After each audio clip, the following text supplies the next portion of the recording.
Rotterdam শহরে যেখানে আমি থাকি টেম্পারেচার শো করতেছে 15 আর ফিলিংস দেখাচ্ছে 12।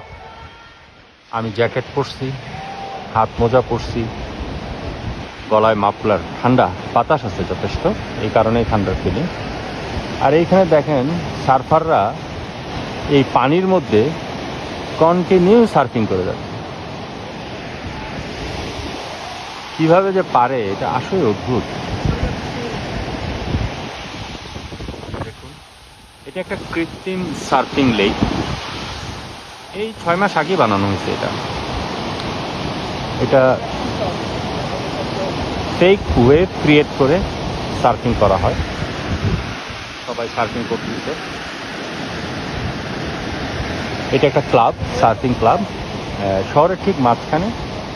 এটা আগে একটা ক্যানেল ছিল, এই ক্যানেলের এখানে একটু ক্লোজ করে এখানে কৃত্রিম ঢেউ সৃষ্টি করে সার্ফিং করা হয় এবং এটা খুব জমজমাট একটা জায়গা, সুন্দর লাগে দেখতে।